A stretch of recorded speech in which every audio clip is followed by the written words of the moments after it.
we realized that the campus could really use a kind of process to transform the whole campus into something that was an environment attuned to deaf sensibilities. What we've tried to do is organize the guidelines around the three areas that are really important to architecture relative to deaf experience. And those really have to do with the use of visual language, the cognitive abilities, or what we call sensory reach, that is largely tactile and visually based, and then also cultural aspects that form architecture. As we were beginning to explore DeafSpace more and more, we found that it's really an enrichment of the sensual quality of everything. It is the quality of light and contrast, it's the quality of sound and contrast, and then so it's how do you begin to enrich difference, and then how do the senses pick up that difference. And so that's what we had to explore with all the materials. And then so because each of those materials begin to then communicate things to all of us who are observing them, and we observe them through our senses. For us, it was just making sure that what we were doing was safe. We hired 2 students to help us in this process. We met once a week.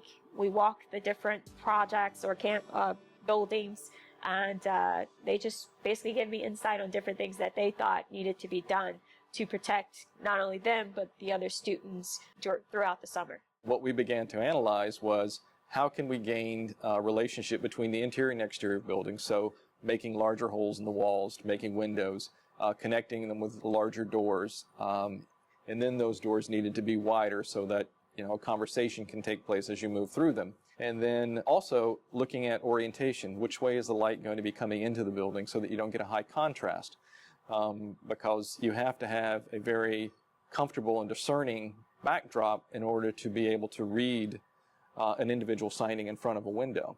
But then also giving that relationship of the individual at the window and then someone outside of the building being able to talk as well.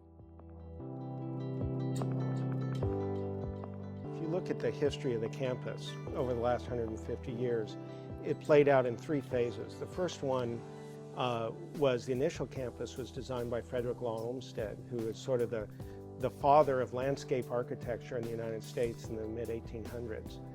He worked with Vaux and Withers, who did some beautiful buildings.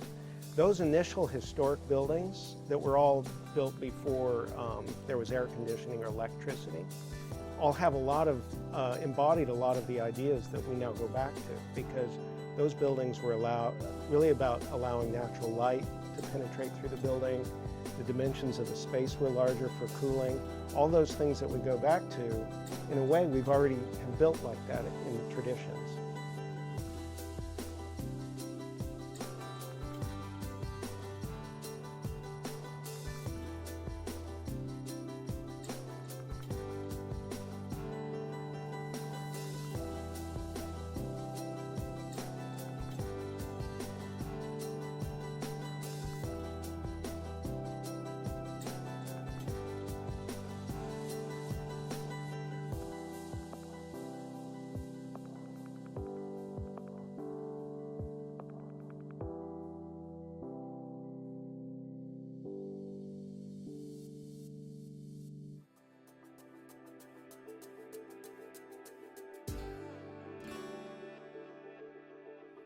For me, as a hearing architect coming into this world, I think what the lesson is, the bigger picture lesson, is really about sensitivity and awareness. I think how we train architects, how we design buildings, that process really sort of overlooks a lot of the kind of spatial awareness that I think in many ways deaf people's experience of being in a misfit environment every day, having barriers to communication, barriers, frankly, to just your own personal sense of safety. If you don't kind of understand what's happening behind you from an auditory perspective, there are these extraordinary sort of innovative ways that really capture auditory cues visually.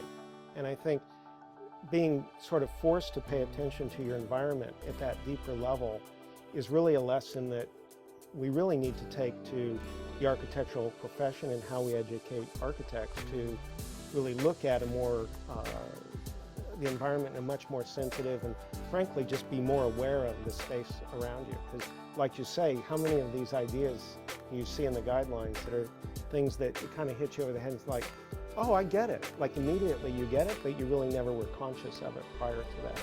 And I think in many ways that's the real magic of the DeafSpace idea, is simply to be more aware of the environment around you. And that's a lesson for all of us.